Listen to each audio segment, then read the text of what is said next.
নতুন বন্ধুদের স্বাগত জানিয়ে আর রোজের বন্ধুদের জন্য অফুরন্ত ভালোবাসা দিয়ে আজকে শুরু করছি লাউ পাতায় চিংড়ি ভাপা। হ্যাঁ, এটা কোনো নতুনত্ব কিছু নেই, কিন্তু পুরানো ঐতিহ্য বয়ে আসছে আজও। তোমার আমার সবার ঘরে একটা প্রিয় রেসিপি লাউ পাতা চিংড়ি ভাপা। তাহলে চলো আজকে কিভাবে আমি বানাই সেটাই তোমাদের সঙ্গে শেয়ার করছি।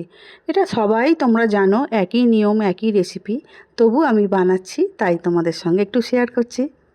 মিক্সিং গ্রাইন্ডারে নিয়েছি 2 চামচ তিল, আর নিয়েছি 1 চামচ সর্ষে, আর ঝাল অনুসারে লঙ্কা, কাঁচা লঙ্কা খুব ভালো করে পেস্ট করে নিয়েছি। তারপর চিংড়ি মাছ আমার যতটা লাগবে আমি নিয়েছি। এবারে তিল আর সাদা সর্ষে কাঁচা লঙ্কার পেস্টটা এখানে পুরোটাই দিয়ে দিচ্ছি। হ্যাঁ, তোমরা চাইলে কিন্তু এখানে পোস্তর ব্যবহার আর কালো সর্ষের ব্যবহারটা করতেই পারো। দিচ্ছি স্বাদ অনুসারে নুন আর হলুদ। তারপর এখানে 3 থেকে 4 চামচের মতো ফাটানো টক দই দিয়ে দেব একটু সর্ষের তেল। খুব ভালো করে সব কিছু একসঙ্গে মেখে নিতে হবে। মাখা অবস্থায় আমি 5 মিনিট আলাদা করে রেখে দিয়েছিলাম।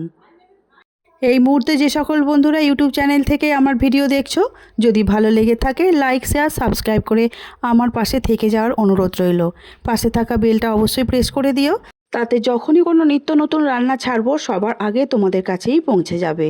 আর যে সকল বন্ধুরা ফেসবুক পেজ থেকে দেখছো, প্লিজ পেজটিকে ফলো করে দিয়ে আমার পাশে থেকে যাওয়ার অনুরোধ রইল। আমি এখানে অনেকগুলোই লাউ পাতা নিয়েছি, আর লাউ পাতা এপিঠ ওপিঠ দেখে পরিষ্কার করে ভালো করে ধুয়ে নিয়ে জল ঝারিয়ে নিয়ে চলে এসেছি। এবারে পাতাগুলো একটু বেশিই আছে বলে আমি একসঙ্গে অনেকগুলো করেই পাতা দিচ্ছি। তারপরে মাঝখানে ওই চিংড়ি যে মাখা আছে, ওই চিংড়ি মাখা প্রয়োজন অনুযায়ী দিয়ে দিলাম কয়েকটা কাঁচা লঙ্কা। সুতো দিয়ে খুব ভালো করে চেপে বেঁধে দেব। এমন করে প্যাকটা করতে হবে, মানে এমনভাবে বাঁধতে হবে পাতাটা যাতে ভিতর থেকে চিংড়ির কোনো অংশই যেন বেরিয়ে না আসে, তাহলে কিন্তু ভালো হবে না। সেই জন্য সুতো দিয়ে খুব ভালো করে ধীরে ধীরে এই কাজটি করতে হবে। প্রথমটা বাঁধা হয়ে গেছে, দ্বিতীয়টা ঠিক একইভাবেই বেঁধে নেব। আর পরপর আমি এইভাবেই সব কটাই ভালো করে পাতার মধ্যে চিংড়ি দিয়ে খুব সুন্দর করে বেঁধে নেব। তবে এখানে একটা কথা আছে, আমি কিন্তু চিংড়িটা ভাপাবো না জল দিয়ে, কারণ ভাপানোর রেসিপি কিন্তু আমি আগে যে চিংড়ি ভাপা লাউ পাতায় আমি করেছিলাম, সেই ভাপার রেসিপিটা কিন্তু আমার আগের ভিডিওতে দেওয়া আছে। প্লিজ তোমরা চাইলে একটু দেখে নিতে পারো, নিচের দিকের পুরানো ভিডিওর মধ্যে আমার আছে। সেই জন্য এইটা আমি আর ভাপিয়ে আর করতে চাইলাম না। এটা আমি পুরোপুরি চাটুর মধ্যে সেঁকে সেঁকে ঢাকা চাপা দিয়ে এইভাবেই ভাপিয়ে নেব। যদি তোমাদের এরকম ভালো লাগে অবশ্যই তোমরা আমার মতো করে দেখে করো, এটাও কিন্তু খেতে খুবই ভালো লাগে।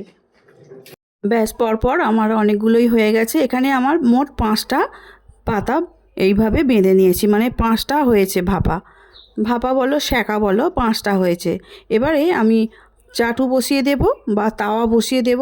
তার মধ্যে অল্প একটু তেল দিয়ে দেব, মানে একদম হালকা করে, তেল না দেবার মতো একদম অল্প একটু তেল দিয়ে দেবো, 1 চামচেরও কম। এটা পুরো তাওয়াটা খুব ভালো করে মাখিয়ে নেব। তারপরে একটা একটা করে এই লাউ পাতার বাঁধাটা সেগুলো বসিয়ে দেব। দেবার পরে চাপা দিয়ে দেব ভালো করে, যেন ভিতর থেকে খুব একটা বাষ্প বেরোতে না পারে, এইভাবে ঢেকে দিতে হবে। তবে প্রথমবারটা একটু অসুবিধা হবে, কারণ পাতাটা তো একদম টাটকা, নরম যতক্ষণ না হবে ভালো করে ঢাকাটা পড়বে না। তাতে কোনো অসুবিধা নেই, প্রথমবার একটু চেপে দিলেই হবে। আমিও ঢাকাটা দিয়ে দিলাম 5 মিনিটের জন্য। গ্যাসের জোরটা কিন্তু মিডিয়ামে করে দিতে হবে, আর মাঝে মাঝে লো করতে পারো, লো টু মিডিয়ামে করলে ভালো হয়, না হলে পাতাগুলো পুড়ে যাওয়ার সম্ভাবনা থাকে। এইভাবে আমি দেখতেই পাচ্ছ 2-3 মিনিট পরেই কিন্তু আমি ঢাকাটা খুলে হাত দিয়েই উল্টে দিচ্ছি, কারণ ওপরের দিকটা এখনও সেভাবে গরম হয়নি। নিচের দিকটা থেকে ওপরের দিকটা উল্টে দিতে হবে, দিয়ে আবারও ঢাকা দিয়ে দেবো 2-3 মিনিটের জন্য। এইভাবে 2-3 মিনিট ছাড়া ছাড়াই ঢাকাটা খুলে একবার করে উল্টে দিতে হবে।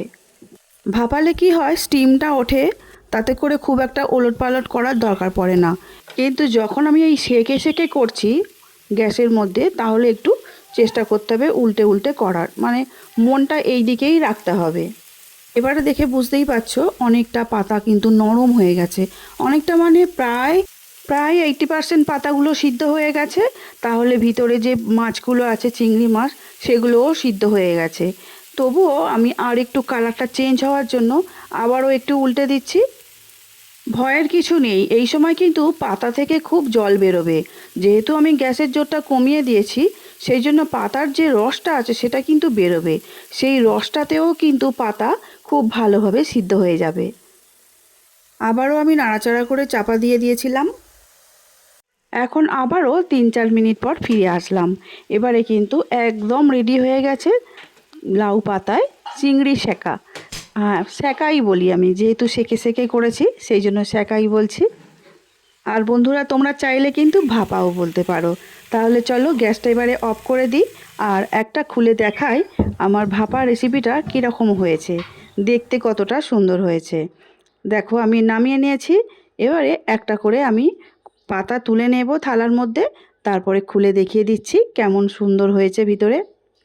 এখন কিন্তু প্রচণ্ড গরম, কিন্তু তবুও আমার তো আজকে দুপুর প্রায় গড়িয়েই এসেছে, সবাই ভাত খাওয়ার জন্য রেডিও হয়ে গেছে। তো যতই গরম হোক এই পাতাটা খুলতেও হবে আর সবাইকে খেতেও দিতে হবে। আর আমার ভিডিও করার একটা চাপ তো থেকেই যায়, তাই না? তো চলো খুলেই ফেলছি আস্তে আস্তে।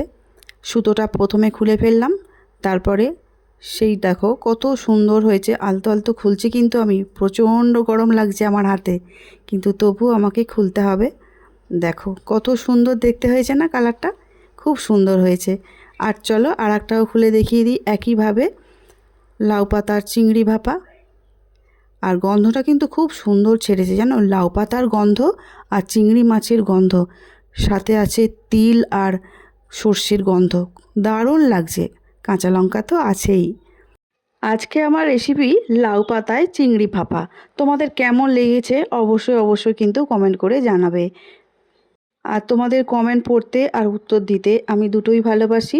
তোমাদের কমেন্ট না আসলে আমি ঠিক উৎসাহ পাই না রান্না করার জন্য। আজ তাহলে আসছি বন্ধুরা, দেখা হবে নতুন কোনো রেসিপি নিয়ে অন্য দিন। সবাই খুব ভালো থাকবে, সুস্থ থাকবে। আমার ভিডিওটি দেখার জন্য অসংখ্য অসংখ্য ধন্যবাদ আমার সব বন্ধুদের। আর এইভাবেই আমার পাশে থেকো প্লিজ, আমিও সবার পাশে থাকবো।